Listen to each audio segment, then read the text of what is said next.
at radiovermont.com. The energy. We walked around for 35 minutes just in the parking lot looking for this car. The passion. UVM schedules the way they do to get as high a seed as possible in the NCAA tournament and to get as much tournament prep as they can because they're not going to get it from their league. The opinions on all your favorite teams. The organization should be taking care of Mac rather than Mac taking care of the organization. This is the Brady Farkas Show on WDEV AM, FM, and WDEVradio.com. What's up, everybody? Brady Farkas Show on a Thursday here on WDEV AM and FM and WDEVradio.com. Full show tonight, all 90 minutes, right up until 7 o'clock. Red Sox played a day game today against the Orioles. They won that game 5-3. We'll have the highlights for you later on towards the back end of the show. But J.D. Martinez with a big late-inning home run to fuel that victory. We've got, again, full show until 7 o'clock. We're going to talk with former NFL offensive lineman, a former all-pro offensive lineman. He played with 3 NFL teams. Mike Wahle is going to be with us in about 15 minutes at 5:45. Buster Olney, I spoke to earlier today of ESPN, and that interview fully available on our podcast channel on Apple Podcasts and on Spotify. You can get in on the Napa Morrisville, Napa Waterbury text line, 802-585-3026 at your locally owned Napa stores in Waterbury and Morrisville. 5, 4, 3, 2, 1. And here we go. The opening thoughts of the Brady Farkas Show are brought to you by Sticks and Stuff and by Swanton Lumber. They are Vermont's most complete locally owned home center with locations in Enosburg, Derby, Middlesex, St. Albans, and at Swanton Lumber. They are online at sticksandstuff.com. All right, here's the latest on the Mac Jones saga from today. Mac Jones was not at the practice field, right? This seems consistent with everything we thought all along. Mac Jones did not practice today for the Patriots. But before practice officially happened, and we knew that Mac wasn't there, Mike Giardi of the NFL Network reported that Mac is trying to do everything he can to get on the field this Sunday. As I reported a couple days ago, he was seeking a second opinion. The only thing I can gather from this is the second opinion was incredibly positive. So we're sitting here debating whether or not he needs tightrope surgery. And, it's got to be somewhere in the sense that he got good news and now he's thinking like, all right, well, if we tape this thing, if maybe there's a shot available, like, how do we do this? Is it possible? And so despite all the talk of Mac Jones missing 4 weeks or more than 4 weeks, he's reportedly trying to think of a way to play. And for what it's worth, ESPN Patriots insider Mike Reese said pretty much the same thing. Mac Jones is likely out. One thing I would say with him, and I'm getting to know him a little bit in his second year here, it would not surprise me if he tries to play Sunday at Green Bay. I'm not saying he definitely will, but I think in his mind right now, like, he's not ruling out the possibility. We know he didn't practice yesterday, but he's here at the facility. I'm told he's going through the game planning process. Yes, and then eventually after Reese said that he didn't practice today either. So these are the facts. Mac hasn't practiced the last 2 days, but he's telling teammates not to count him out, and he's trying to get on the field. Let me just say this. It's noble that Mac Jones wants to play. It shows toughness. It shows a team-first attitude. I absolutely commend that Mac Jones wants to play. That said, it would be the absolute height of stupidity if this team let Mac Jones play on Sunday against the Green Bay Packers. Now, could Mac maybe avoid the IR and only miss 1 game, 2 games, 3 games? Maybe, but we'll worry about that then. Right now, I'm worried about this week, week 4 against the Packers, and the idea of Mac Jones playing this week is patently absurd. Bless his heart that he wants to play, but the team should be 100% saving Mac Jones from himself in this case. Bill Belichick has always said he will do what's best for the team. Well, guess what? Sitting Mac Jones and not allowing him to play, that is what's best for the team. This is not even a question to me. Mac Jones is a sitting duck out there. He can't move. He can't evade. And even if he gets shot up with cortisone or Terasol or whatever stronger than cortisone, he's likely at risk of being hurt more if he plays. This is not even a question to me. In the short term, sitting Mac Jones is best. In the long term, sitting Mac Jones is best.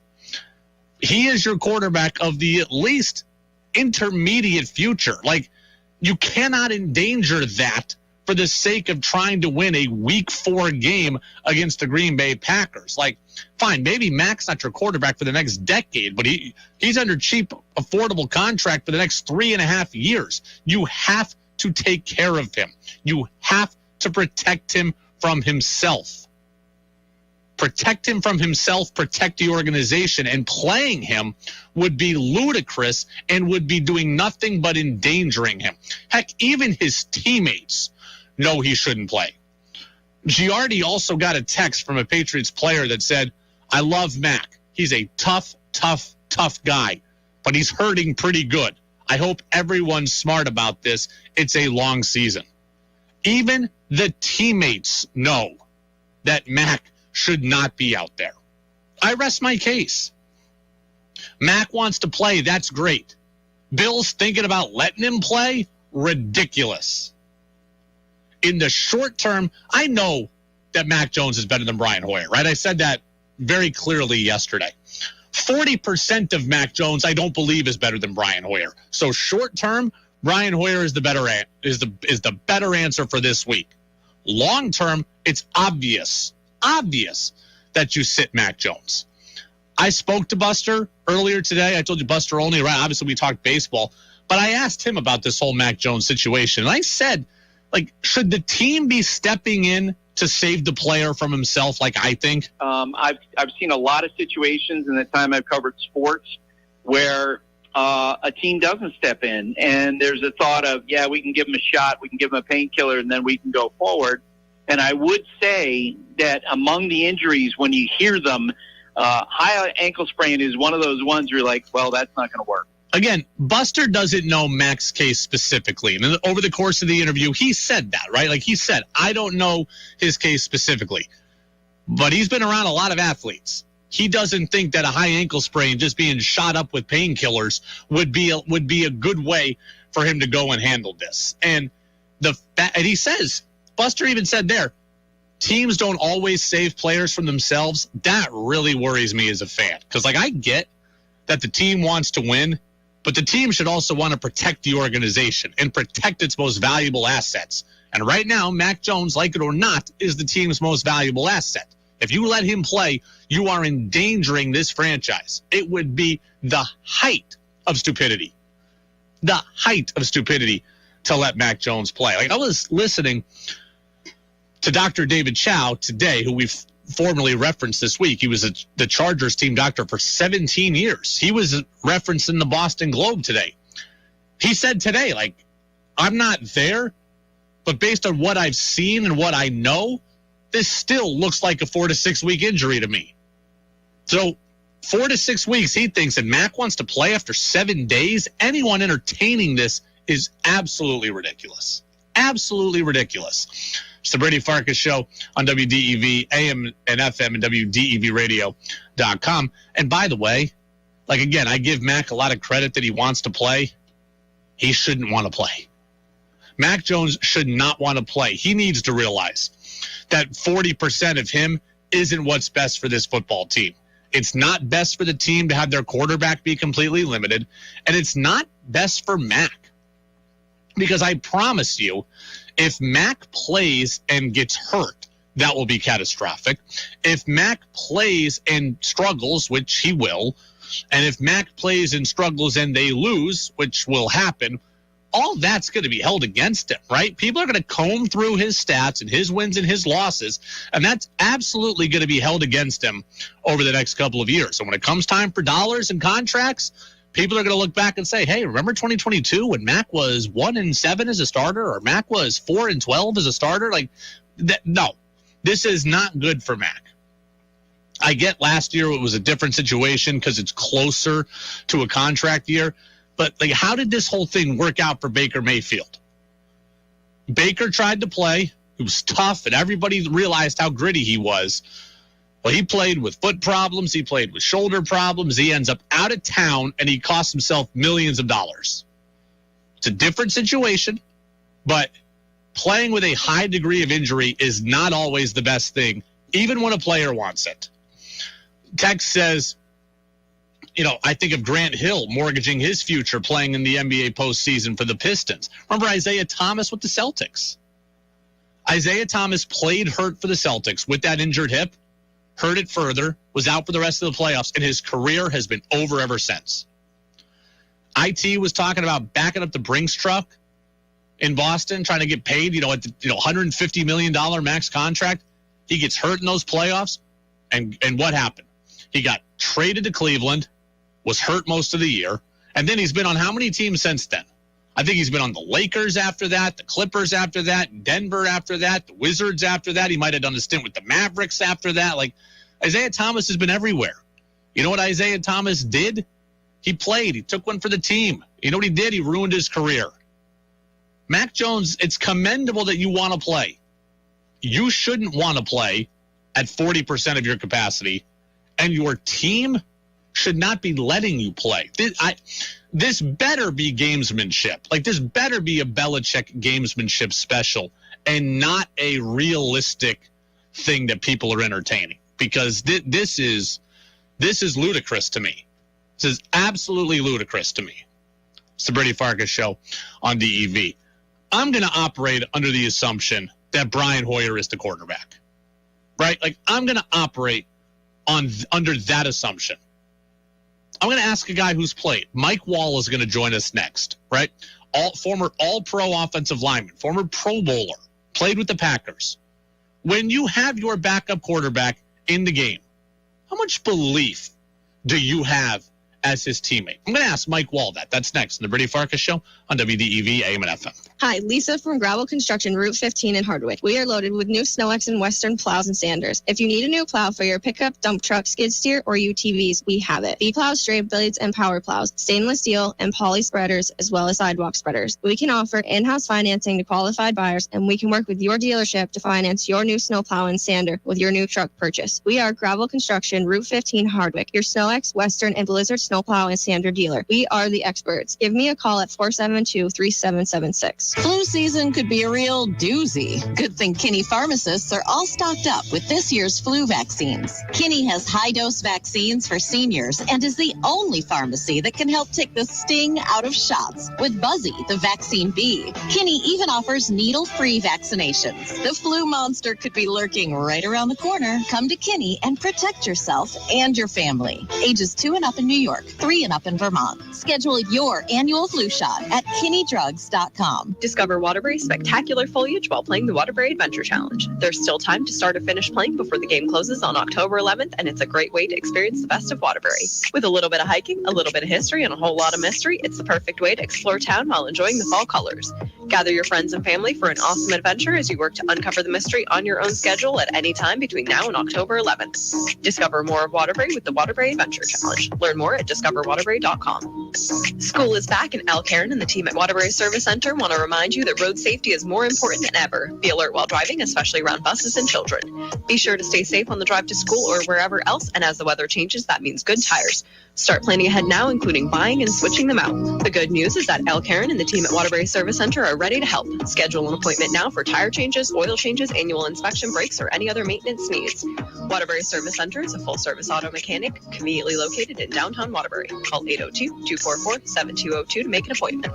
This just in from Rick the Kid at Lamoille Valley Ford. Folks, to say the least, it's been a challenging year for consumers, not just on gas or groceries, but vehicles too. But at Lamoille Valley Ford, that ends today. We have over 400 new vehicles either on the ground or in the pipeline, and we're ready to make deals. When you combine Lamoille Valley Ford's discount on a 22 F-150 with huge factory incentives, returning lessees can take up to $6,000 off MSRP. That's right, $6,000 below sticker price. Also, qualified buyers can combine that with 2.9% financing. Or how about this smoke and lease deal? Right now, returning lessees can lease a brand new, fuel-efficient 22 Escape for just $299 per month with only $3,900 cash or trade due at signing. The best part is you don't have to wait 6 months for your vehicle to be ordered. Almost all of these 400 units are built for stock with VIN numbers just awaiting shipment. If you prefer to order your custom vehicle, no worries. We're honoring all of these incentives at time of dealer order. So drive Route 14, 15, or 16 to Hardwick, where we know price matters. Woo! Your chance to be part of the show is on the text line at 802-585-3026. Now it's back to the Brady Farkas Show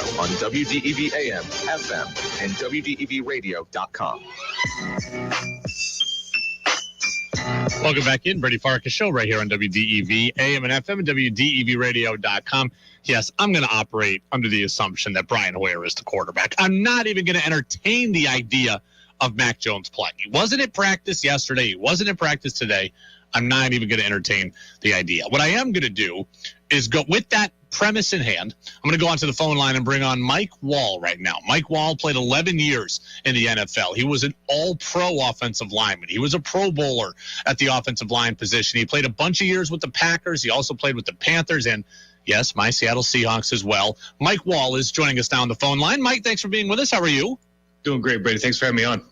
Well, I appreciate you being with us. You're also the host of the On My Block podcast on the Believe Podcast Network, Talking Packers, and our friend Amon Green is your co-host over there, as I understand it, so we love Amon. I was going to ask you a bunch of questions about the Packers to start, but let me go the other way, because now in Patriots land, we're completely thrown for a loop with Brian Hoyer going to be the quarterback and not Mac Jones. When you are a player and your quarterback is out, what is the mindset of the rest of the team? That everybody else has to step up and you don't want to say that you're striving to do more than your job, but you have to do your job as best as possible, because generally the way the quarterback goes, the way the team goes here in the National Football League. Certainly, I don't know the difference between Mac Jones and Brian Hoyer is as far as what the playmaking differential is at this stage in Mac Jones's career. But I would tell you that inside that locker room, they're trying to tighten up the ship and trying to tighten up those screws as far as what each individual and what each room, what each group can be doing to make sure they give themselves the best opportunity to be successful. Everybody always says that they have faith in everybody in the locker room and it's next man up. And everybody says the right thing at the podium. Do the guys actually believe that? Do they believe that they're the same team with this quarterback versus that quarterback? Well, I think it depends on your quarterback. I don't know that Mac Jones is at the status. Like, I played with Brett Favre. I played with Matt Hasselbeck. I'm not sure that he's the status of those guys where you're thinking, on the other side, Aaron Rodgers, that it's an obvious drop-off, to the next guy. Mac Jones has talent. He's young in this league. He's got a lot to learn. So you saw with the 3 picks he threw last weekend, he's still got a long ways to go. I think the big message for very professional teams, which the Patriots are, maybe more so over the last 20 years than any other team in the National Football League, is that as long as the guy who's going to play is showing you the willingness to prepare to be successful, you're going to go out there with the confidence that he's going to get everything he's got. He's going to give you the best opportunity to be successful. The guys that do that have the respect of the locker room, and people are willing to kind of go out there and lay it on the line for them. The guys that do not have a real problem in this league and don't last very long. When you think about game plan type stuff, when you go to your backup quarterback, do you think you have to change a lot? I mean, Brian Hoyer and Mac Jones are pretty similar in terms of how they play, and they're pretty similar in terms of their athleticism. Do you think the Patriots have to change a whole lot? Like, are we going to see, in your mind, all of a sudden we've got to run it 40 times just because the backup is in? I don't think so. Hoyer's probably, he's been in, I think he started for 7 teams over the course of his career. So you have tape on him, and there's probably things that he likes to do that maybe aren't in the top of Mac Jones's list. So if you're an offensive coordinator or part of the offensive staff with New England, I don't know who the offensive coordinator is, forgive me. I don't think nobody is the offensive coordinator.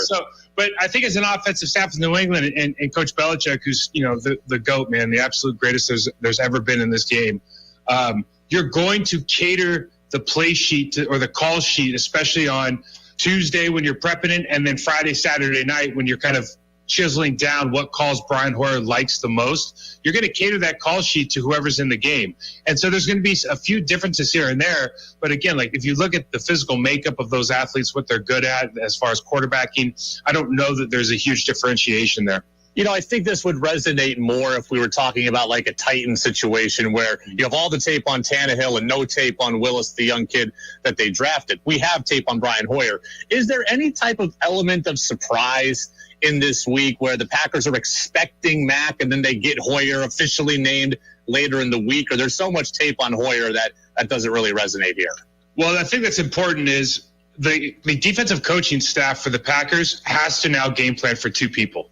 You know, until Mac Jones is ruled out. And so just the time, it's like if you're watching a blowout game, and this happens probably more often in college, but it happens in the pro as well, and they just start throwing out like some random formations or personnel groupings. Teams are doing that so the defense have to spend more time working on those specific personnel groupings of formations because it's taking time away from doing what you really want to do is game plan for the team that you're going to be playing. So all that situational stuff, whether it's personnel and formations or whether it's having to prepare for two quarterbacks, is kind of adding time to your day and taking the time away from what your usual schedule is. Former Packers offensive lineman, played with a couple teams in the NFL, most notably for the Packers. So Mike Wahle with us here on the Brady Farkas Show on WDEV. All-Pro, Pro Bowler, All-Pro, also the On My Block podcast host on the Believe Podcast Network. Let's talk about the Packers right now, a team that is 2-1. They had a kind of a slog against Tampa the other day, but ended up winning that game. Where is this team at right now? Well, I think you said it, right? We're kind of working ourselves through the muck right now, trying to get to find our identity on both sides of the ball. Look, I think we have a top 5 defense. We've been talking about it on our show for months now. The talent that we have up front with Rashawn Gary and Kenny Clark being arguably maybe the most productive defensive tackle in the game as far as what he's bringing to the run game and the pass game in the last three or the first 3 games of the season. We have Preston Smith. We have Devondre Campbell, first-team All-Pro last year. We got Jair Alexander back, although he was hurt last game. We've got Stokes. We just got a ton of talent on all 3 levels. So I think from a defensive standpoint, last week was great because we really kind of showed up and showed everybody what we're capable of, and I think that lights a fire. Offensively, everyone's talking about those rookie wide receivers. Dobbs had a good game last week. The reality is Sammy Watkins is now on IR. Lazard is starting to show that he could be a number 1 receiver, but we really don't know what that room's going to look like. Tunyon's coming back from an injury at the tight end position. We don't really know what that room is going to look like as well. The one thing that we do know is we have phenomenal running backs in Aaron Jones and A.J. Dillon, and we're going to continue to lean on those guys, lean on our offensive line. We got David Bakhtiari back. Probably the biggest shot in the arm a team can get is getting an all-pro left tackle back this early in the season after 2 years being gone. So there's a lot of work to be done, but it's certainly, you have Aaron Rodgers, a quarterback. You have 2 good running backs. You have a good offensive line. We feel pretty good about where we're at defensively. I think this is going to be an imperfect season, but certainly we're on the way up. As someone who played, you can understand and appreciate the chess match between Hall of Famers. So that's what we have with Bill Belichick and with Aaron Rodgers. What are we going to see on Sunday in their battle? And Matt LaFleur obviously is in that too. Well, if you look at the Patriots over the last couple of weeks, they do a great job of obviously game planning for personnel. And when you're playing against the Lamar Jackson, a lot of things are going to be vanilla because you're just afraid to, you commit too many people to him. He's going to break a couple off as he did in the game, even though I would say the Patriots are being somewhat conservative on defense. And so with Aaron Rodgers and the offense that we have right now, it's just a question of, are we going to try to confuse him with pressure looks? Are we going to sit back and keep those guys in front of us and just make our tackles and make sure they have to go the distance? That's kind of the trend in the game right now is, can we sit back, play shell, maybe throw a couple DB pressures here and there, but really make guys travel the length of the field because you get a holding call, you have one bad block, one bad thing goes on offense, and all of a sudden you're in 3rd and long. I would imagine the Patriots are going to play that kind of game with Aaron Rodgers, and then we'll have to see, obviously, on offense on the other side of the ball for the Patriots. I would imagine it's going to be more of the same and just try to cut down the turnovers. They've been moving the ball. I really like their offensive line. I love their right guard. He's fun to watch. The big fella. Mike Uwenu. That kid's fun to watch. He's a big man now. He's an earth mover. So I think their offensive line's playing well. I love how well your tight ends are coached in the running game. They're being asked to do some things that maybe don't make a lot of sense, like they're being asked to wham block a 355-pound defensive tackle or play against Calais Campbell one-on-one in the run game.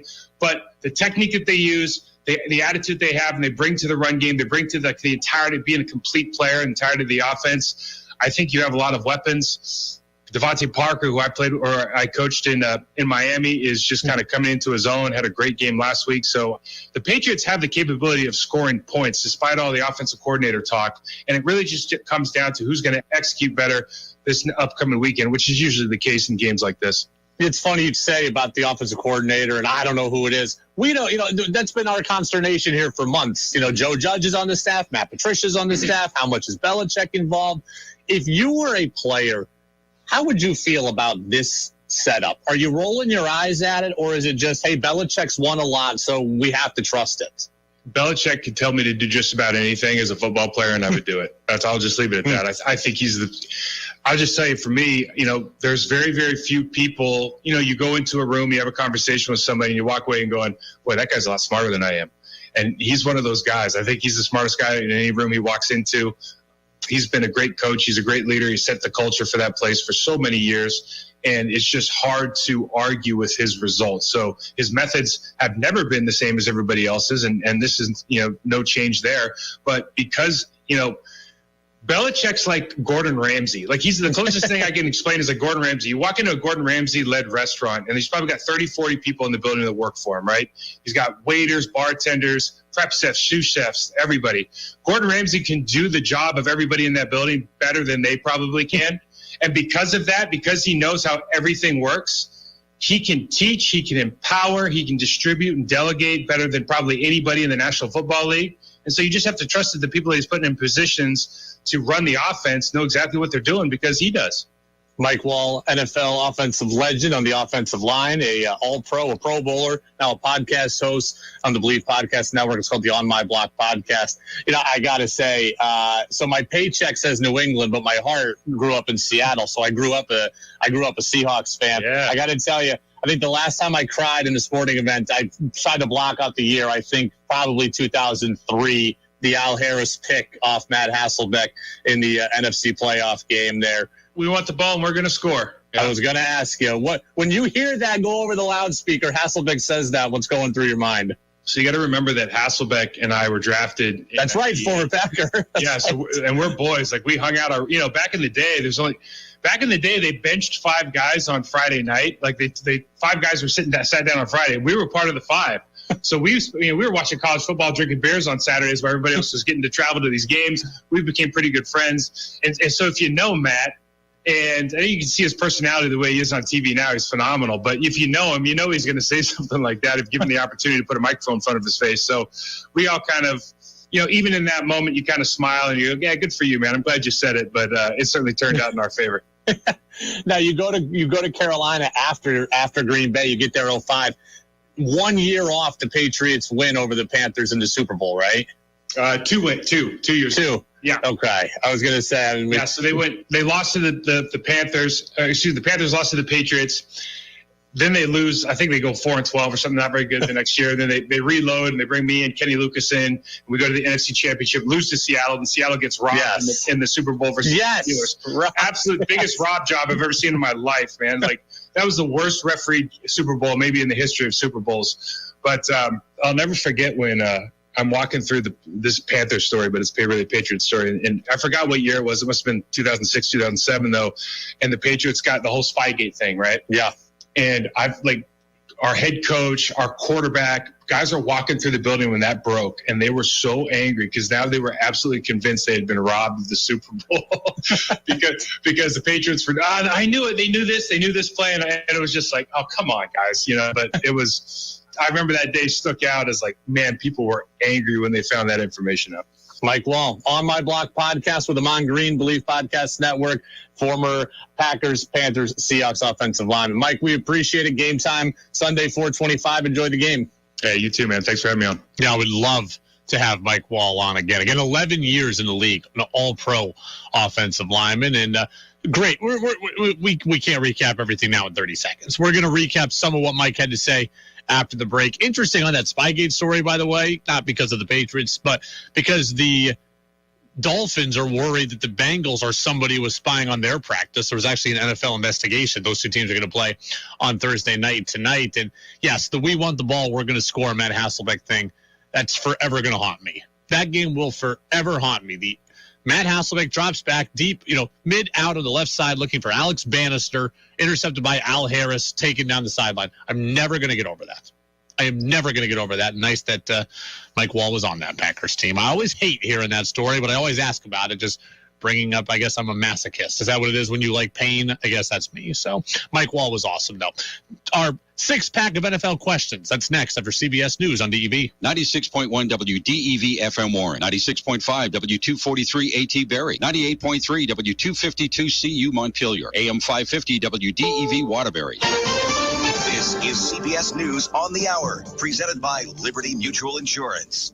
I'm Steve Futterman in Los Angeles. Ian, which had been downgraded to a tropical storm, is now once again a hurricane. This as it heads towards the Carolinas. WCBS meteorologist Craig Allen. It is a Category 1, and it will not increase to levels that we saw when Ian smacked into the Gulf Coast of Florida. However, it is likely to intensify a little bit more.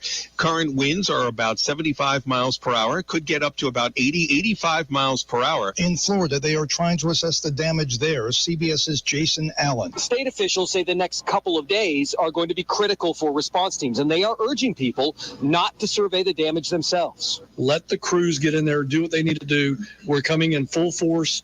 We've got a lot of people coming in there. We need you out of our way so we can get our job done. President Biden is promising government assistance. I'm Stephen Portnoy in Washington, where the president expresses concern about what could be a substantial loss of life. This could be the deadliest hurricane in Florida's history. At FEMA headquarters here, Mr. Biden said the federal government will support the people of Florida and Puerto Rico for as long as it takes.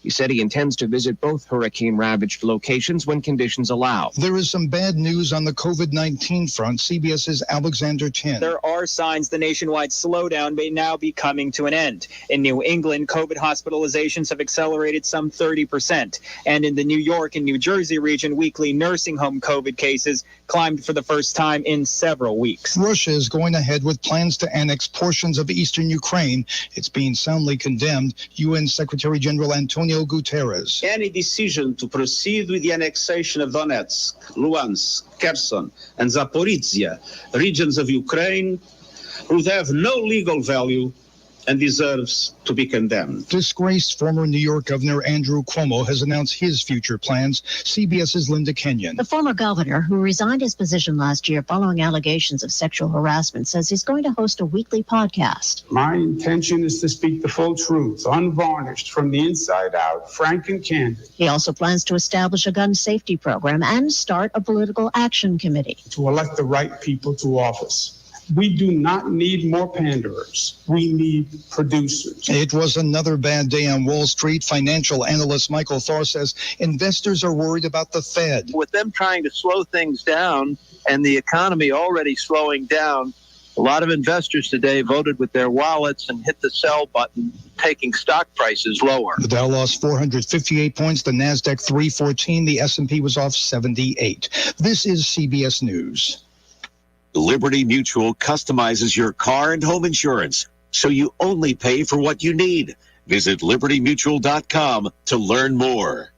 The Lamoille Valley Chevrolet Big Dog Daddy year-end clearance sale is going strong, and we're extending it into September. Tell them, bro. That's right, Dan. Folks, August is in the record books, and it was our single best month ever here at Lamoille Valley Chevy, and we're out to do it again in September. We pride ourselves on doing things right here at Lamoille Valley Chevrolet, and we are making new friends and customers one deal at a time. At Lamoille Valley Chevy, you have several new Chevy trucks and SUVs in stock and incoming, plus what I consider to be the finest selection of pre-owned cars, trucks, and SUVs we've ever had. And commercial truck buyers, listen to this. Just arrived at Lamoille Valley Chevy with our first 2 truckloads of several hard-to-find trucks with dumps and utility bodies just in time for you to take advantage of the year-end tax savings. So come check out the amazing deals from Chevrolet and our huge inventory of vehicles right now here at Lamoille Valley Chevy, and spread the word. At Lamoille Valley Chevy, we know price matters. You heard Pat. Now's the time to get to the Big Dog Daddy year-end clearance sale at the new Lamoille Valley Chevy just past Stowe and Morrisville in the beautiful town of Hyde Park, Vermont. You could save big when you bundle your home and auto with Progressive, but when we just come out and say it, it feels like it falls a bit flat. So instead, we're going to hire a professional voice actor and pay him absurd amounts of money to say,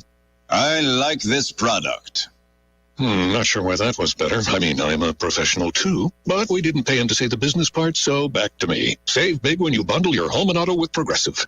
Sorry, I know hearing me say it was a bit of a letdown. Progressive Casualty Insurance Company and Affiliates. Discount not available in all states or situations.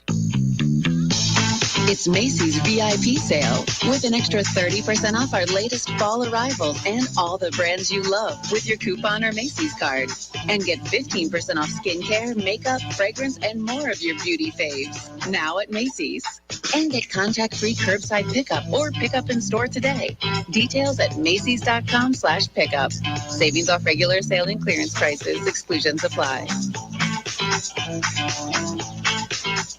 Make your opinion heard by texting onto the Brady Farkas Show at 802-585-3026. This is Freddie Coleman of ESPN, and you're listening to the Brady Farkas Show right here on WDEV and WDEVradio.com. Thank you very much, Freddie. Freddie was on the show yesterday. That interview available on our podcast channel on Apple Podcasts and Spotify, as are all of our interviews. Buster Olney, Mike Wahle, who we just got off the phone with. That, I'm told, is already online as well. Our team doing an unbelievable job of getting all these interviews up. So again, do subscribe to us there, the full show and all of our interviews. Mike Wahle was great. I love, I had somebody ask me the other day, Brady, why do you get all these guys from the Believe Podcast Network on? You know what?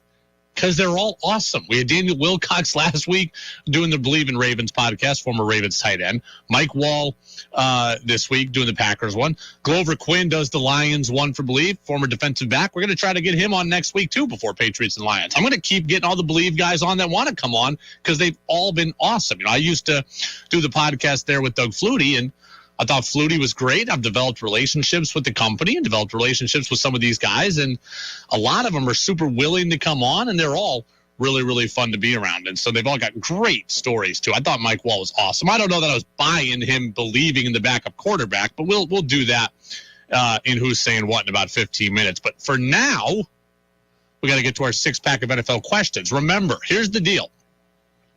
Next Friday, we're going to have a full show, right? Red Sox baseball will be done next Wednesday. That's the last Red Sox game is next Wednesday. So we're going to have full shows starting from Thursday on. So usually we do the six-pack of NFL questions on Friday. But tomorrow we have Red Sox, so this week we'll do it on Thursday for the last time. Next week we'll move our six-pack of NFL questions back to Friday. Cue the music, people.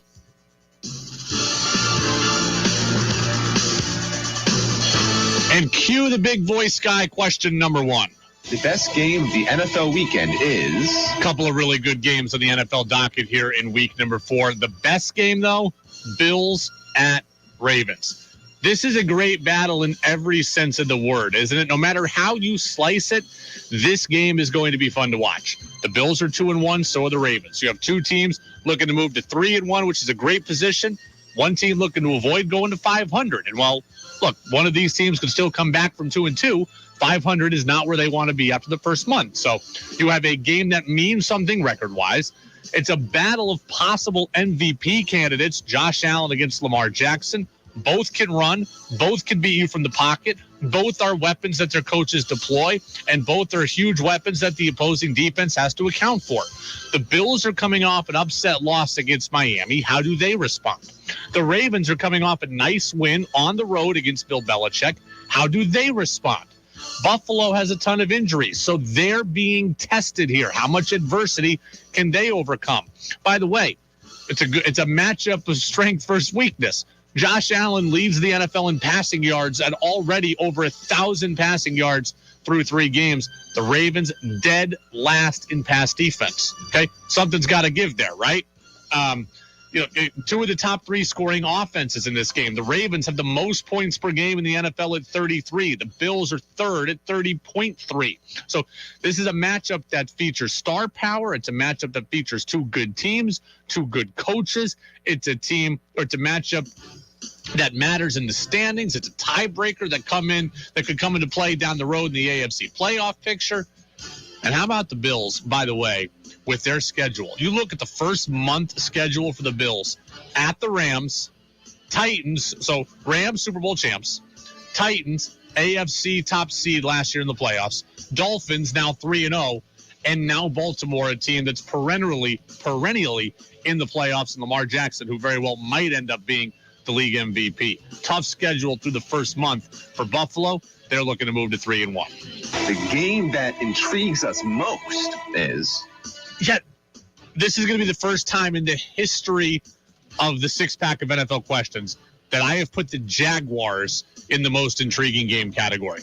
It's the Jaguars at the Eagles. It's the Doug Peterson Bowl. Doug Peterson, formerly the head coach of the Eagles, took a year off last year, now the coach of the Jags. The Jags are 2-1. Are the Jaguars for real? And really, you could argue the Jaguars should be 3-0 because they blew week 1 against Washington. The Jags, not only have they won 2 straight, they've got 2 straight victories of 20-plus points. 2 straight victories of 20-plus points. They went on the road last week and annihilated the Chargers 38-10. That's some people's Super Bowl team, and the Jaguars beat them 38-10. Trevor Lawrence was named Offensive Player of the Week in the AFC last year. Could be the Jags with their first competitive team in the last 5 years. Since that group with Jalen Ramsey and company went to the AFC title game and lost to the Patriots. And then, oh, by the way, there's the Eagles as well. The Eagles are unbeaten. They're an early favorite in the NFC East for sure, and some people have them as an early favorite in the NFC. We mentioned Lamar Jackson and Josh Allen being MVP hopefuls. Jalen Hurts is on the short list of MVP hopefuls as well entering week 4. They've got 2 great receivers in A.J. Brown. Devontae Smith last week was incredible. Absolutely incredible. And the defense, don't overlook what they've done. They had 9 sacks of Carson Wentz in week 2. They allowed just 8, in week 3. They allowed just 8 points in that win over Washington. And the week before, they allowed just 7. So Detroit scored on them in week 1, but they've allowed 15 points combined in the last 2 weeks. Most intriguing game, Jaguars at Eagles. The bar rescue game of the week is... The bar rescue game of the week, a.k.a. the worst game of the week, a.k.a. I'd rather watch the bar rescue marathon on Paramount all day than watch this game. We're back. I gave the Jets a reprieve for 1 week. The Jets are back in this category. Jets at Steelers. It's more interesting, I got to say. It's not Joe Flacco because Zach Wilson is going to play for the Jets, it all looks like, but it's Joe Flacco light. It's Mitch Trubisky for the Steelers. That's what did this one. The Jets are just a casualty of being around Mitch Trubisky. I'm interested in seeing Zach Wilson and how he is and how healthy he is and how the knee looks and how much mobility and how explosive can the Jets be with him. The Jets have a win. Could they go to 2-2 and the Patriots end up being in last place by the end of the week? So I'm mildly interested in the Jets. I'm not interested at all in the Steelers. The Steelers are 1-2. They're coming off a mini bye. I frankly wish they'd have their real bye too. Trubisky, dink and dunk offense, not hitting the big plays, right? Deontay Johnson, Chase Claypool, if you've got them in fantasy football, I'm sure you're not real thrilled because they're not doing a lot. So the Jets used to be here because of Joe Flacco. This week they're here because they're playing against Mitch Trubisky. I'm just not interested. I just can't do it. The player we want to watch most this week is... The player I want to watch most this week is playing tonight. That's Tua Tagovailoa. Number 1, how healthy is he? Right? Number 1, how healthy is he? We saw the concussion symptoms on Sunday against Buffalo. That was scary to see him wobble and then fall down. We know he's got the back issue. He's in a lot of pain earlier in the week, said he couldn't even really turn his core. So we'll see what he looks like. And then we'll also test Tua's leadership. Tua has always been thought of as a good leader. You're going to need a good leader to refocus this Dolphins team this week. Dolphins, they won a huge game last week. They beat Buffalo. Buffalo, a team I heard people talking about going unbeaten. Tim Hasselbeck saying that the Super Bowl ran through Buffalo, that the AFC ran through Buffalo, and the Dolphins beat them. And now you come back on a short week off that emotional high. Tua Tagovailoa, the guy I want to watch most. 1, how healthy is he? 2, how can he get this team focused? And they're playing a desperate Bengals team. It's a Bengals team that beat the Jets last week. But this team went to the Super Bowl last year. They're still 1-2. They're scratching and clawing to get back to 500. So You've got a game which is a letdown game potentially for you. You've got a desperate opponent that you're playing in with Joe Burrow and company, and you've got yourself who are injured. The Dolphins, I don't know if anybody realizes this, the Dolphins are 10-1 in their last 11 games dating back to last year. If they win this one, obviously it will be 11 of 12. Pretty amazing stuff that the Dolphins have done through 2 head coaches over the last year and a half. I know last year doesn't translate a whole lot to this year. Different players, different coach, different schedule. But still, the franchise has won 10 out of 11 games. Tua Tagovailoa, that's the guy I want to watch. The player with the most pressure this week is... Yeah, that's going to be Derek Carr. Last week I went with anybody that was the quarterback of an 0-2 team. Now I'm going with the team with a quarterback of 0-3. Right? The Raiders are the only 0-3 team in the NFL. The Texans are 0-2-1. We've only got 2 winless teams in the entirety of the league through 3 weeks, which is pretty amazing to me. Texans 0-2-1 and the Raiders 0-3. The Raiders haven't looked good. Already we're hearing about Josh McDaniels being on the hot seat. I don't know enough about that to comment, but damn, that seems awfully early. But Derek Carr, they are playing the Denver Broncos. Okay? You're playing a divisional game. You're playing at home. You're playing a Broncos team that hasn't looked particularly good in their 2 wins. The Broncos have scored 16 points and 11 points in their last 2 games, both wins, but damn, they're not doing a whole lot. Derek Carr has got to out-duel Russell Wilson. Derek Carr has got to beat Russell Wilson. He's just got to get this team a win. Find a way to get the ball to Devontae Adams. Adams had, I think, a less than 50% completion rate when targeted last week. That's unacceptable. That might be the best receiver in the league. That's his old college teammate. There's a natural rapport there. They've got to find it and kick it into high gear. Derek Carr, Josh McDaniels, both under a lot of pressure. The most amazing NFL stat of the weekend is... Yeah, most amazing stat of the NFL weekend. The New York Giants are 2-1, right? They're 2-1. The New York Giants enter October over 500 for the first time since 2011. It has been a decade since the Giants entered October with a winning record. Now, I will say, to their defense, usually you had a 4-game swing in September, so you'd have to be at least 3-1 or 4-0. That is harder. But still, it's been a decade since the Giants went into October over 500, and here they are now at 2-1, looking to go to 3-1, and we'll see if they can do it. Giants beaten by the Cowboys in their last game on Monday Night Football. That was the Cooper Rush game, the pass late to CeeDee Lamb. Looking at other games on the schedule. Oh, by the way, the Giants are taking on the Bears, so this is another game the Giants should win, considering the Bears are 2-1 also, but they're not a particularly strong 2-1. There's a bunch of other interesting things on the schedule this week. Vikings and Saints are being played in London. We don't know if Jameis Winston's going to play in that one.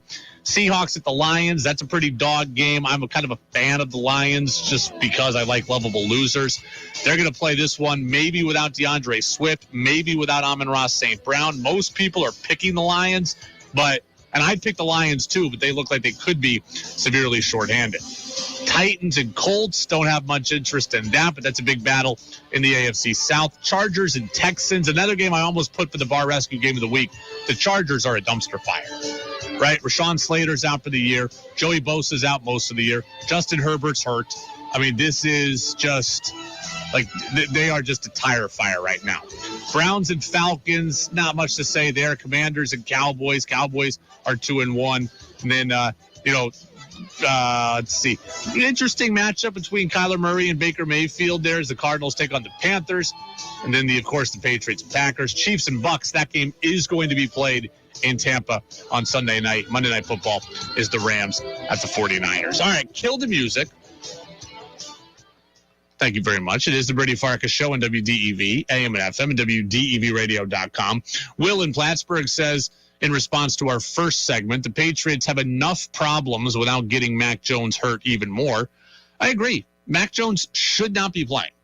Should not be playing. And considering letting him play, I think is a colossal mistake on the part of the organization. Travis said on Facebook Live that no matter who the quarterback is, the Patriots need to establish the run. They also need to get good offensive line play. The Patriots are going to need everything, right? It's going to be all hands on deck in this game on Sunday. Sunday, 4:25 at Lambeau. The Pats have to be perfect. They just do, right? We've said they have to win in the margins. They're not good enough to just out-talent you. They have to win in the margins. And whether you're playing with a severely compromised Mac Jones or you're playing with a backup in Brian Hoyer, you're going to have to be really extra buttoned up. The line's going to have to be good. You can't kill drives with penalties. Defensively, you're going to have to be on your P's and Q's. You can't extend drives. You can't turn it over. You're going to have to force turnovers. A lot of good stuff. All the perfect stuff has to happen for you in order to win this game. Mac Jones or no Mac Jones, it doesn't matter. So, all right, let's get to who's saying what. Whoa. What did he say? They have an expensive but totally unimpressive receiving core, and they have at absolute best, at most charitable, the 9th best quarterback in their own conference. They really said that? Every damn thing is politics and race, and I'm losing my mind over it. It's time for Who's Saying What on the Brady Farkas Show on WDEV AM, FM, and WDEVradio.com. Who's Saying What is brought to you by Vermont Laser Wash. That's Vermont Laser Wash, which is Central Vermont's home of unlimited car washes. And if you want the unlimited plan, it is $20 a month. If you want one free car wash, well, just text the word Vermont to the number 30 and then 400. So 30400. 30400.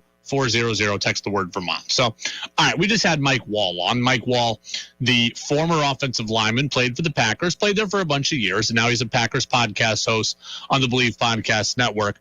I asked him, everybody says the right thing, right? Everybody goes to the podium and says, we believe in the guys in this room. We believe in our backup quarterback. I asked him, I said, hey, look, Brian Hoyer plays in this game. Do guys really believe in him?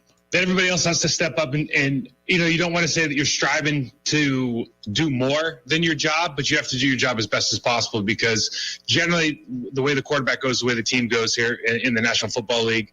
Certainly, I don't know the difference between Mac Jones and Brian Hoyer is as far as what the playmaking differential is at this stage in Mac Jones's career.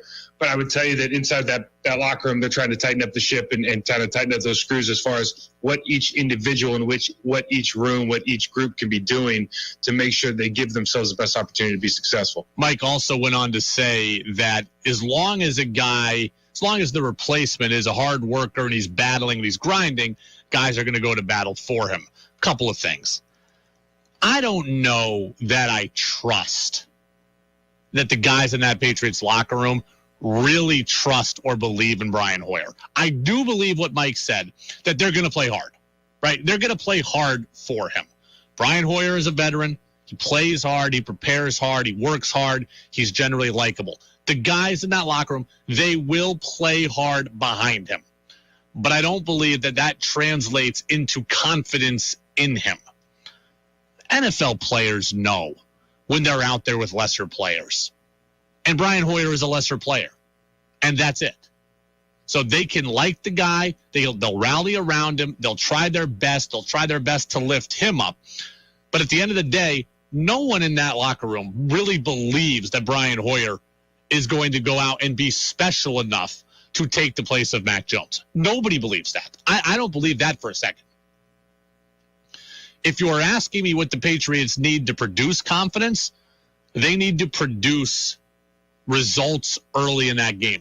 Then you can get some confidence going, right? If you can produce results early in the game, then you can get confidence going. That's how I see this. Like, if the Patriots go out and go 3-and-out on the first drive, then I think the confidence is fully deflated, right? That's just the way I see it. If the Patriots go out and they move the ball and they go 8 plays and then they have to punt, okay, hey, we moved the ball, we did some nice things, maybe we got a chance here. So going into the game, I don't think anybody believes Brian Hoyer is the guy. If they can go out and do something early in the contest, then I think you can build some of that confidence, but you can also have it eroded. It is the Brady Farkas Show on WDEV, AM and FM, and WDEVradio.com.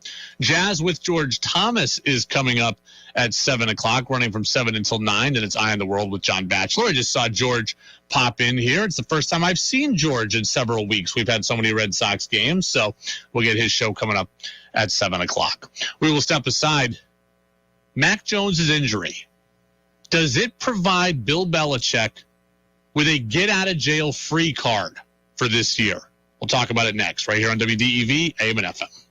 It's Milk Bowl weekend at the nation's site of excitement, Thunder Road, with 3 big days of competition to wrap up the 2022 season. Friday night, Blenny's Shoe and Apparel Milk Bowl Friday with a 150-lap championship event for the past Super Late Models, Pass Modifieds, and the Northeast Big Block Super Modifieds. Saturday, Booth Brothers HP Hood Qualifying Day for the ACT Late Models, Flying Tigers, and Street Stocks, plus special appearances by the White Mountain Strictly Stock Minis and Kids Divisions. Then Sunday afternoon, it's the granddaddy of them all, the 60th annual Vermont Milk Bowl, presented by Northfield Savings Bank. 3 50-lap segments for a chance to kiss the cow in Victory Lane, plus Tigers, Street Stocks, and Warriors. It's the toughest short track race in America. Milk Bowl weekend at Thunder Road. For ticket pricing and post times, go to thunderroadbt.com. Serving part-time in the Army National Guard has led to a lot of firsts for me. It paid for me to be the first person in my family to go to school. That education got me to the first day at my dream job, which I can still hold while I serve part-time. That job and the home loan benefits I got from the Army National Guard helped me buy my first house. I also know that I will be one of the first to respond if my community ever needs me. Sponsored by the Vermont Army National Guard. Aired by the Vermont Association of Broadcasters and this station. Just because you're away from your radio or out of our broadcast range doesn't mean you have to miss out. Listen live on the WDEV stream, brought to you by AARP Vermont. WDEV's morning, midday, and afternoon news services, Vermont Viewpoint, and the Brady Farkas Show can all be found on the WDEV stream at WDEVradio.com. Brought to you by AARP Vermont, working to bring down the cost of prescription drugs for all Americans. AARP.org/VT.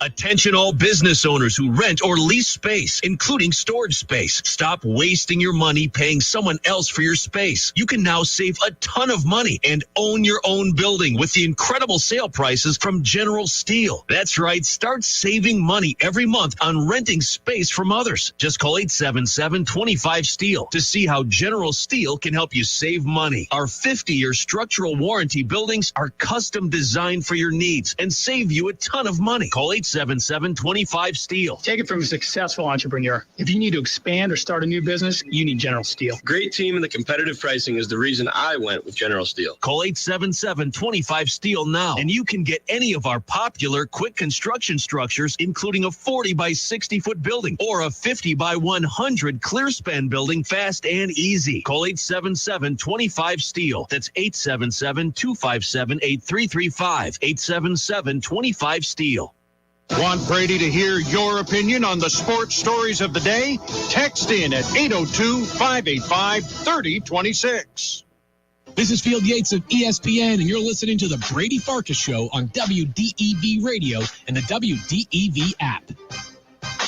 Brady Farkas Show right here on WDEV, AM and FM, and WDEVradio.com. This is the last week that Red Sox baseball is in conflict with us on the weekend, so we are going to start broadcasting Patriots games here soon. We might have one NASCAR Cup playoff race in there, but either next week or the week after we'll start having Patriots games. So we are your home for Patriots football, and we'll have probably, I think it was about 12 of the 17 games for this year. So, look, excited to get the Pats on our airwaves. Pats will take on the Packers on Sunday at 4:25. A couple more texts coming in on the Napa Morrisville, Napa Waterbury text line. An unnamed texter says, Brady, Mike Wahle said in Belichick we trust. Yes, he did. Belichick, he said Belichick could tell him almost anything, and he'd believe it and do it. That's great. And I just don't believe that guys in the locker room really believe the backup quarterback is the guy. I just don't believe that. I think it's a brotherhood. I think they like their teammates. I think they'll say the right thing. but they know when their head hits the pillow at night that they're playing with lesser quarterback. Now, if they can be shown early on in the game that they've got some spunk, then they'll start to believe it. Like, think about it. Like, if you play pickup basketball and you've got a team that you know your team is not as good as the team in front of you, but if you go down and you get down 5-0 to start, you know it's over. You thought it was over when you walked on the court. They came out, punched you in the mouth, and proved it. And now you're just going through the motions until the game ends. But if you look across, you go, that team's way better than us. But you come out and you hit a 3, and then they turn it over, and you hit another 3, and all of a sudden you're up 4-0. You're like, okay, all right, we might have something here. So I don't believe anybody in that locker room believes Brian Hoyer is going to lead them to victory. They need to be shown it early on in that game. Texter says the Packers will tee off on Hoyer. I don't know that they're going to tee off on him. I assume you mean physically. I don't think that the Patriots are going to ask Brian Hoyer to do the kind of things that would get him teed off on. I think the Patriots are going to try to run the ball. I think the Patriots are going to try to use the screen game. I think the Patriots are going to try to use quick hitters. I don't think they're going to ask Brian Hoyer to go back there and hold the ball for 5 seconds, pump 40 yards. I just don't. That's the kind of stuff to get you teed off on. To Mike Wall's point, Packers have a good front seven, right? Quick linebackers, good front, good defensive front.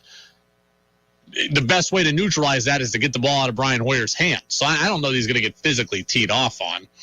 Another text says that, yes, Brady, Mac Jones getting hurt most probably is the get out of jail free card for Bill Belichick. And that's where I want to go. Does Mac Jones's injury give Bill Belichick a hall pass for what happens this season? I have said from the start, from the offseason, I do not believe that Bill Belichick is on the hot seat this year. But I have said that I think that Robert Kraft has laid the groundwork for some pressure next year. Next year. If this year doesn't go well for the Pats, I believe next year Belichick goes into the season with a target on his back. That I said months ago, that I believe now. The question is, if this season goes sideways as a result of Mac Jones's injury, does that give Bill Belichick a free pass? Like, let's just play it out.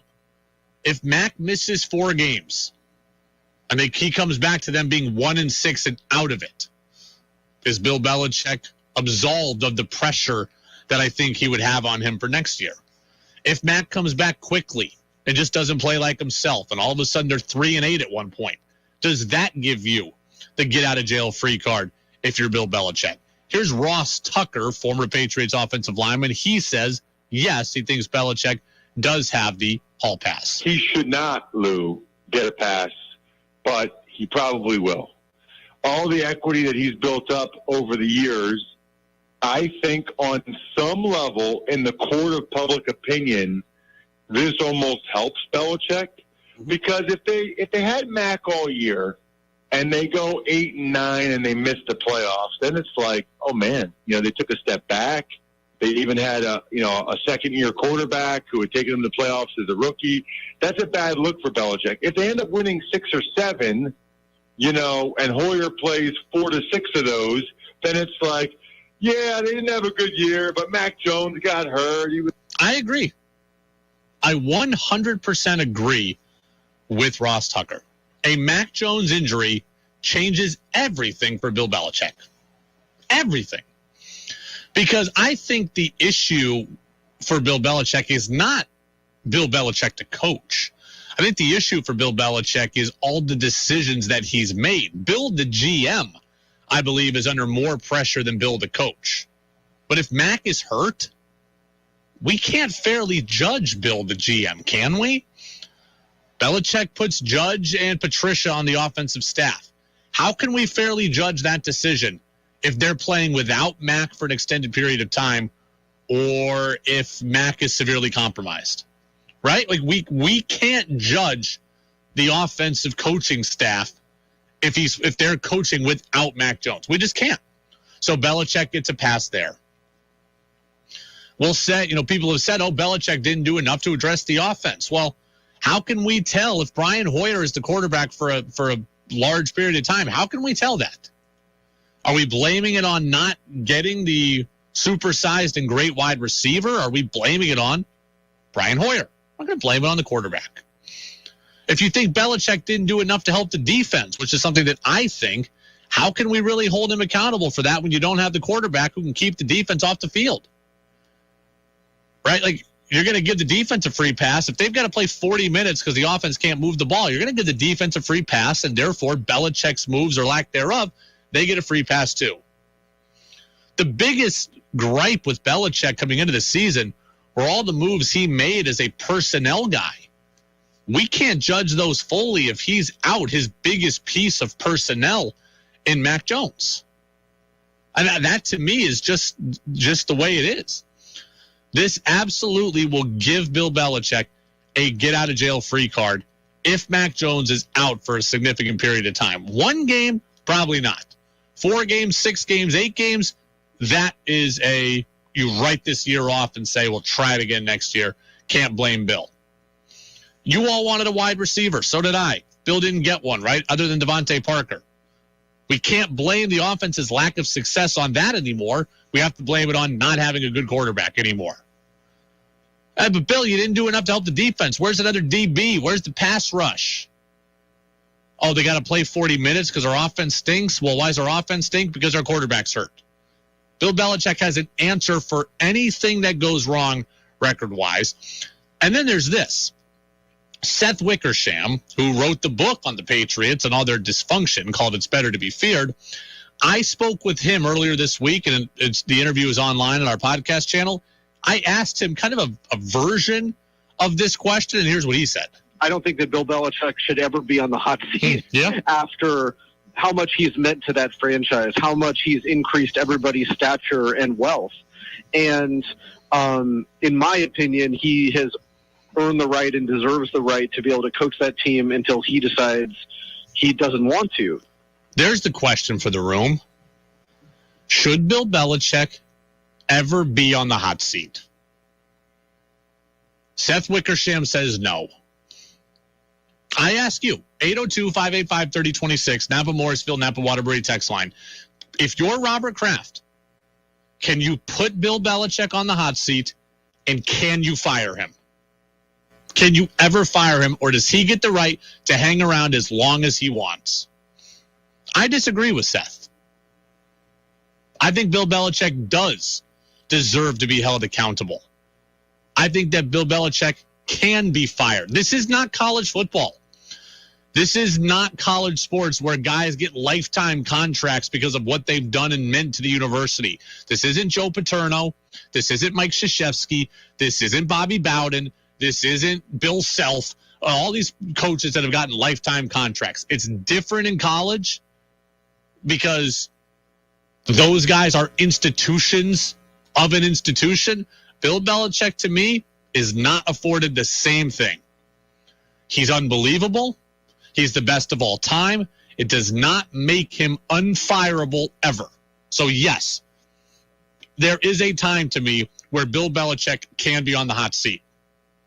And frankly, if Mac Jones is largely healthy this year and the team doesn't do well, I think Bill Belichick is on the hot seat going into next season. If Mac Jones is not healthy most of the year, then I think it gives him the free pass, and we start next year just kind of with some rumblings. Not full hot seat, but with some rumblings. I did believe that Tom Brady deserved the right to play with the Patriots as long as he wanted.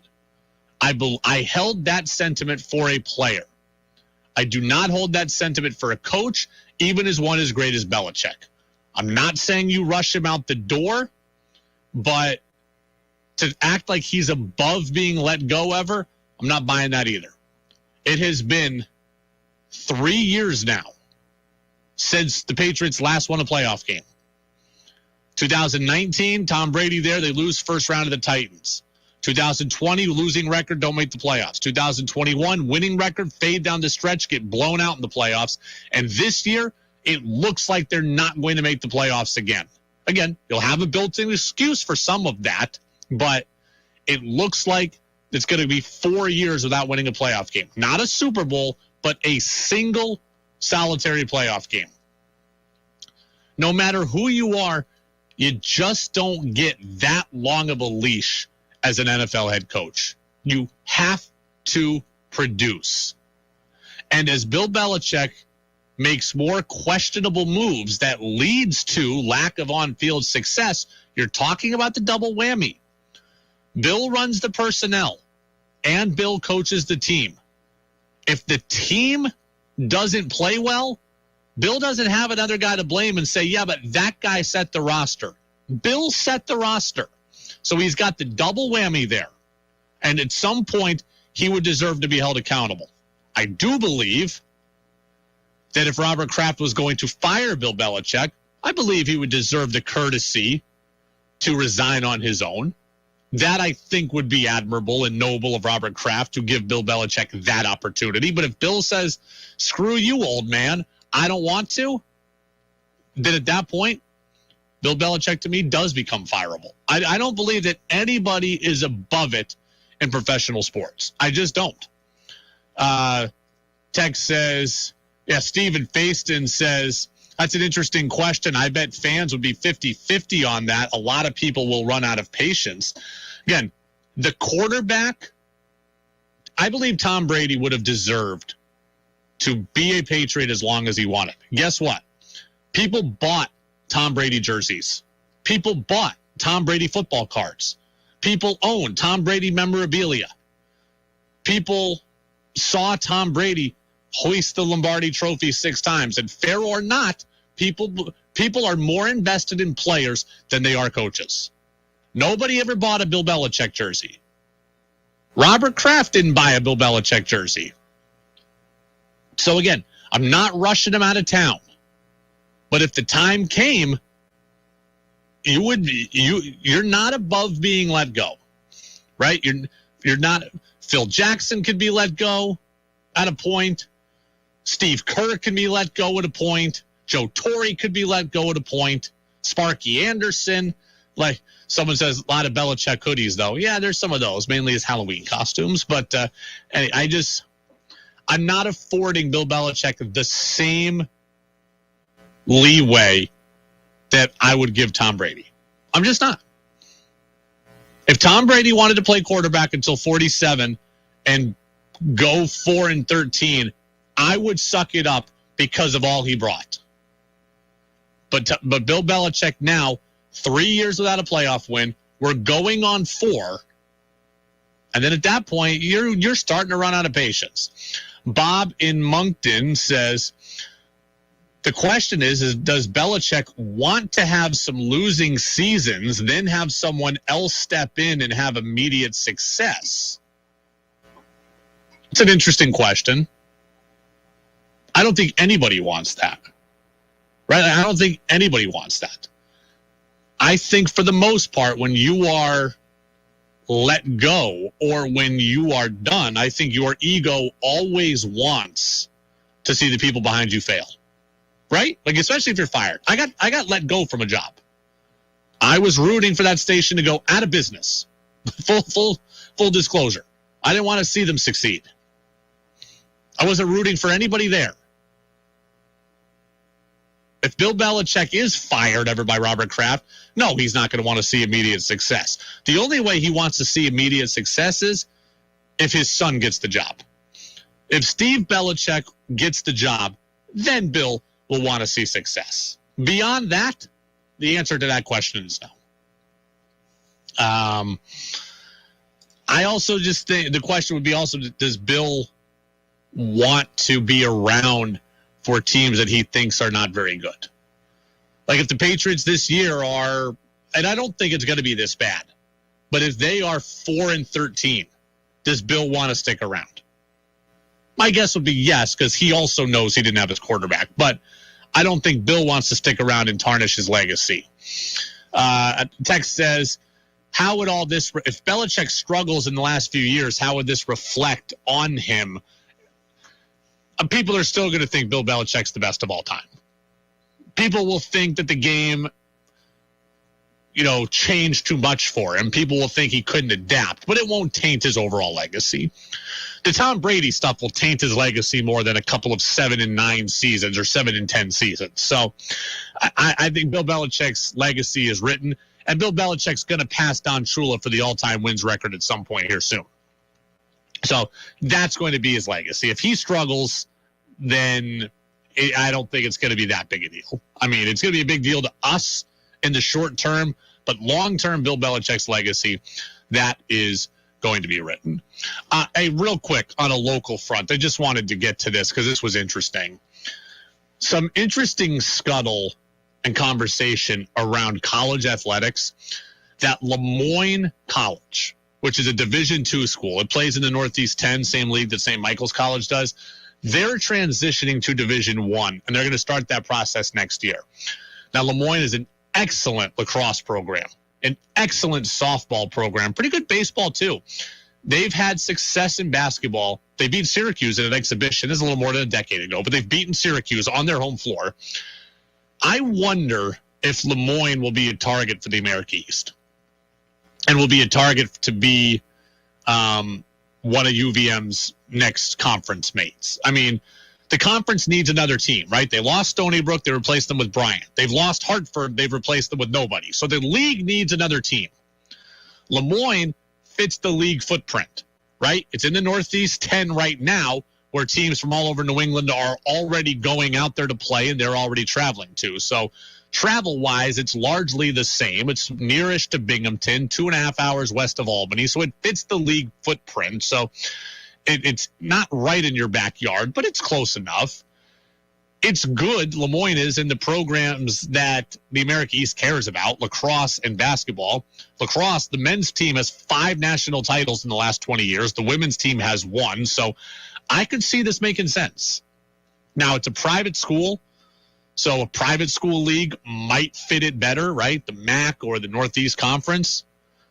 But if Lemoyne wants to join the MAC or the Northeast Conference, I wouldn't be shocked if one of those, if the America East then goes after what and tries to poach from those leagues, right? America East just got Bryant from the Northeast Conference, so if they don't get Lemoyne themselves, maybe Lemoyne goes to the NEC and the America East takes another school from there. If Lemoyne wants to go to the MAC and join another private school league with a bunch of religious affiliations like they have, then maybe we talked about Quinnipiac maybe coming to the America East. Maybe that would be a spot then. So the America East is probably not the most likely to directly get Lemoyne, but might be able, if they join another league, might be a thought of stealing one of those teams. So Brady Farkas show here on WDEV, AM and FM, and WDEVradio.com. Kyle in South Burlington says the Patriots do not become a winning playoff team until they have a franchise quarterback. So coach or no coach, the question is Mac Jones a franchise quarterback? That's the question. Mac Jones is a franchise quarterback. That said, is Mac Jones worth $50 million a year? That's what you need to figure out. This is why I've been harping on this for so long. Mac Jones is on a cheap rookie deal. He is good enough, making not a lot of money, to win when you surround him with great talent. The Patriots have failed to surround him with great talent, right? The Chargers are a tire fire, but you look at them, Keenan Allen, Mike Williams, Guyton, Joey Bosa, or Nick Bosa, whichever Bosa is there. Rashawn Slater, right? They've drafted well. They've signed big. J.C. Jackson. The Chargers are everyone's Super Bowl pick because Herbert's great, and they've surrounded him with awesomeness. You look at, when Seattle won it, Russell Wilson on a rookie deal, they had Richard Sherman, they had Cam Chancellor, they drafted well, they had K.J. Wright, they had Earl Thomas, so they drafted great. They hit on diamonds in the rough like Doug Baldwin. They also went and signed Michael Bennett and Cliff Averill and traded for Percy Harvin. Like, you can do those things when your quarterback is on a rookie deal. Mac Jones could be good, could be great with all that kind of talent around him. Look at Jalen Hurts, right? They draft Devontae Smith, they trade for A.J. Brown, and all of a sudden Jalen Hurts, who no one thought could play a year ago, is now an MVP candidate. The Patriots failed to give that to Mac Jones. So he is a franchise quarterback with all that talent around him. Buffalo did the same thing with Josh Allen, right? Go trade for Stephon Diggs. Go sign Cole Beasley. Go sign Poyer and Micah Hyde on defense. And draft well and get Tre'Davious White. The Patriots haven't done any of that. So that's why it's so urgent that the Patriots win now. Well, Mac is cheap, because when Mac Jones is sucking up $50 million off your payroll, you can't do that stuff. And now you're left with Jimmy Garoppolo, Jared Goff, and all the other guys that are good, not great, that their teams can't wait to get rid of. That's the deal here. Okay? That's what I don't want. Teams paid Jared Goff. The Niners paid Jimmy Garoppolo. They all regret it. The Browns wouldn't pay Baker Mayfield because they didn't want to be sucked into that. That is Mac Jones.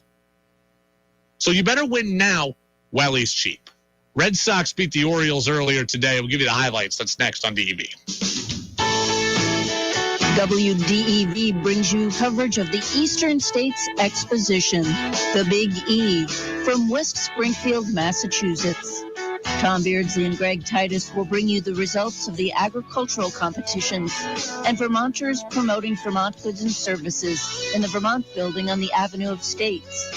WDEV's coverage of New England's Great State Fair is underwritten in part by the Vermont Trustees of the Eastern States Exposition, the Vermont Agency of Agriculture, the Vermont Agency of Tourism and Marketing. It's our 38th year providing exclusive coverage of the Big E on WDEV AM and FM and streaming at WDEVradio.com. It's all about Vermonters making Vermont proud. A Radio Vermont tradition. For more than 70 years, Fisher has been building snowplows and spreaders for waymakers, the ones who lead so others can fall in line, the ones who refuse to back down even when the snow is piling up. At Big Tex Trailer World in South Royalton, you'll find the snowplows and spreaders for the up before the sun. This is going to take 2 pots of coffee, let's hook up the plow, fire up the truck, and get it done types of people. Forged from steel, made in New England. Our roots ground us. They're also what drive us. We look for a way through, a legacy, a longevity, whatever you want to call it, it has to be earned. And there's no other way to earn it than to work for it. Check out the selection of Fisher plows at Big Tex Trailer World. To all of you waymakers out there, know that we're here too. Big Tex Trailer World, South Royalton. Sales, service, repairs, and parts. Online at BigTexTrailerWorld.com.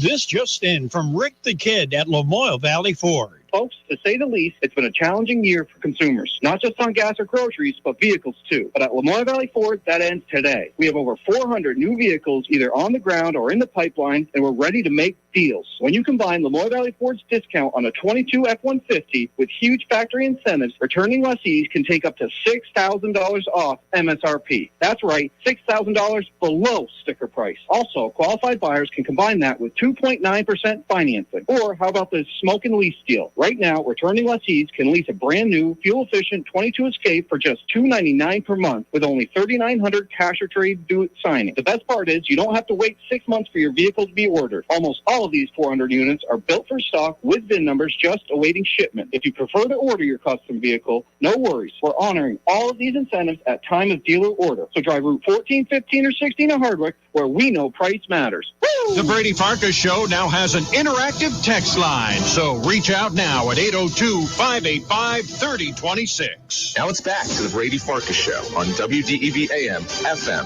and WDEVradio.com. Welcome back in, Brady Farkas Show right here on WDEV AM and FM and WDEVradio.com. Red Sox baseball today, they already played. Sox beat the Orioles by a score of 5-3, and in that, the Red Sox win their third straight against the Birds. So good to see the Red Sox there. Good to see Nathan Eovaldi back on the mound today, fresh off the injured list. So Red Sox 75-81. They're going to end the season with a winning record against Baltimore. It's going to be the only team in the division they end with a winning record against. It was 3-3 in the eighth inning. J.D. Martinez, though, did something he hadn't done a lot of this year. Homer, especially late. There's a swing by J.D., a drive deep to left, back by the wall, and it is gone. It hits the car rental sign. Two-run homer, J.D. Martinez, and the Red Sox lead it 5-3. J.D. first ball swinging, goes deep. Yeah, he went deep there. That was a big hit. Obviously, it won the game, and then Caleb Ort locked it down. And he swings and grounds one into right center, but the second baseman is there. Chang fires in time. Ball game over. The Red Sox win it. They beat the Baltimore Orioles today 5-3 in a 2-run 8th-inning home run by J.D. Martinez. And they win the season series 10 games to 9. Red Sox now 75-81. They've won 3 straight. Yeah, and then they will be on their way to Toronto for the final series in the year in Canada. So 2 players, it looks like, not going to be able to go because of vaccination rules. The rules change for the Blue Jays, or change for Canada on October 1st, but it looks like Cora said 1 to 2 guys not going to be able to go and play. Don't know yet who they are. Best part of this game continues to be Tristan Casas. Red Sox won. Happy they did. Happy J.D. homered. Happy Evaldi was back. But Tristan Casas had a double off the wall. He had a great walk. He had an infield single, which he hustled through, which led to a run scored. I'm excited. I'm excited about Tristan Casas. So we're going to have months in the offseason to talk about him. But bottom line is, I love his approach. And everyone's talking about his approach. That's not a revolutionary thought or a new thought that I have. But his approach really is something. Not only does he just simply take the bad pitches and swing at the good ones, which is humongous, he's able to go the other way, and he's willing to go the other way. His almost all of his hits that I can think of are shots to left center, are shots, down, just shots to up the middle to left center. Today, he hit that ball off the wall. I'm like, we're going to see that for years. We're going to see that for years. So many young players come up to the big leagues, and they're over-anxious, they're over-excited, they swing at everything, they jump at everything, they lunge at the ball, they try to pull it. They all get themselves out. Tristan Casas doesn't do that. Stays patient, looks calm, composed in the box, swings at the right pitches. When you do that, when you just make good swing decisions, that's all you can ask for out of any player, especially a young one. Again, other way off the wall, tough lefty, puts the ball in play, gets an infield single to keep a runner in scoring position with less than 2 outs. I just very, very excited by Tristan Casas. All right, Brady Farkas Show podcast will be available after the show, probably about a half hour or so. So we'll get the podcast up. Buster Olney interview is up. The Mike Wahle interview is up. The former Packers offensive lineman, the former All-Pro. We're back at it tomorrow from 5:30 until 6. We'll have Phil Perry from NBC Sports Boston on 5:30 at about 5:45. And tomorrow morning, I'm hosting Vermont Viewpoint again, 9 to 11. But this time I'm doing the real Vermont Viewpoint. I'm going to sneak in one sports segment, though. Todd Woodcroft, the UVM men's hockey coach, is going to stop by at 10:30. I'm also talking to Lieutenant Governor Molly Gray. What am I doing? Talking to political dignitaries. That's tomorrow on DEV. WDEV brings you coverage of the Eastern States